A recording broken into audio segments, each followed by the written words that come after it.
before I start this video, go down in the descriptions. There's 2 links. Both links are about the same form, but only fill out the first one. You'll fill out the second one at the end of this video. I want to see if your opinions change or whatnot. So back in the 50s, there's something called the Cold War. You may have heard about it, between Russia, Soviet Russia, and the United States. This kind of started this competition between them to see who could do the most in space, pretty much. This quickly became known as the space race. This lasted from the 50s all the way through 1969 when Neil Armstrong took the first step on the moon.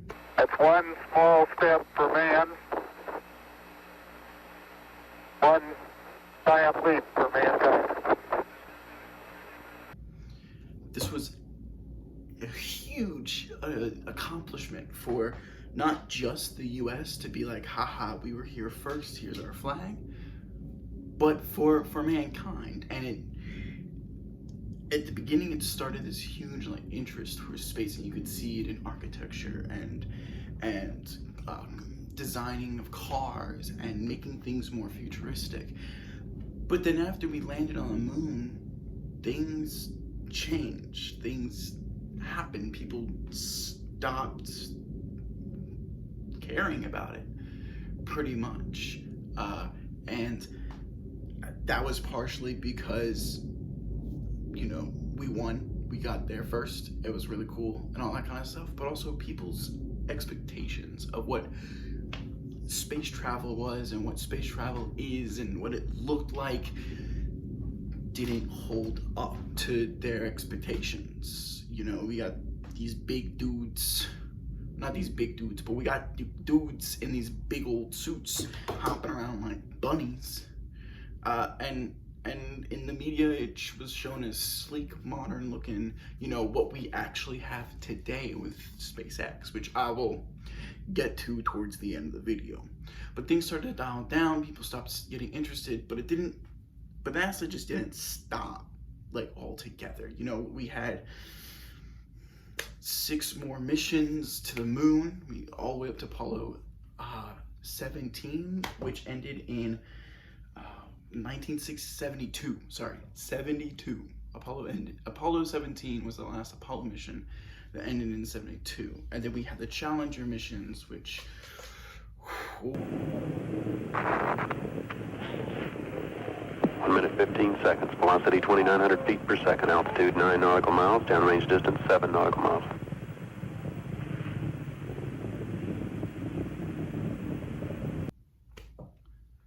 But along the way, they didn't just they found out things in space, and there was a whole bunch of inventions and all this kind of stuff that there was a whole bunch of inventions and things they found out while building on this stuff. And it's this huge list of things: MRIs, CAD scans, better tires, better heat resistant. Velcro, my guy, was invented by NASA so that, astronauts could stay in their seats in 0 gravity,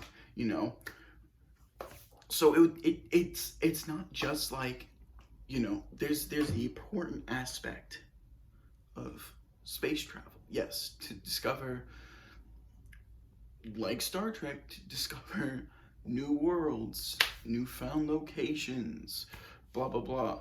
Yada, you've heard it. But also to push the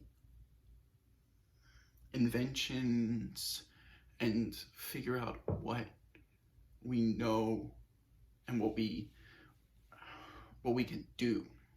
And sadly, personally, I think that people lost interest in it. And now, I've conducted this small study to see who is interested between my friends and family. I didn't do this massive wide study, but that's what that is down there for, is to see if people are interested in, if people want to continue to explore space and all this kind of stuff.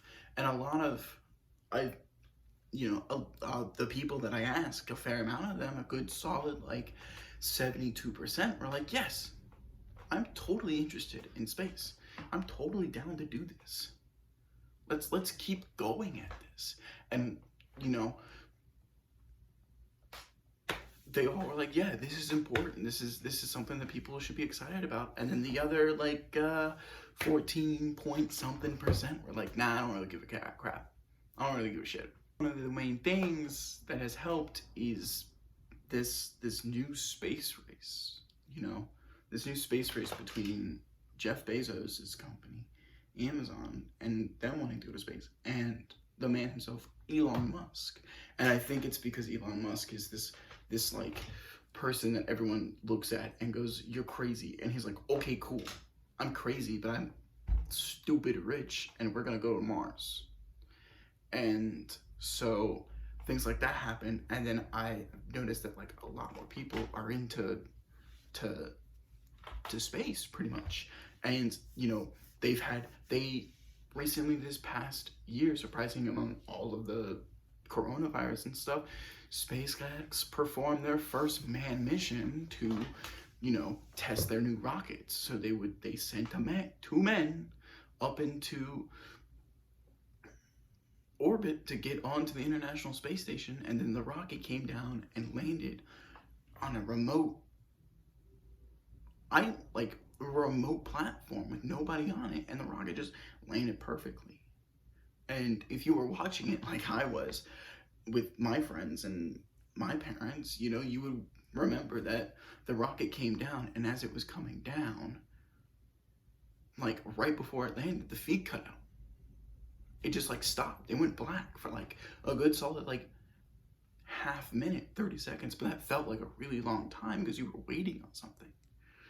And then it cut back on, and they're like, we have contact. And it was crazy. And my dad, who lived in who lived through the Apollo missions, I remember looking at him and he was like, that's crazy. That's nuts.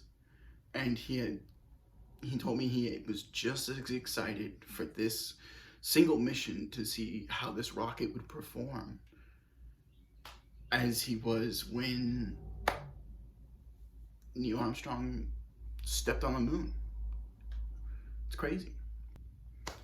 Alright, thanks for watching. Go down in the description below and fill out that form, the second one, the one that says after on it. And, just fill it out. Hopefully I was able to pique your interest in space exploration, and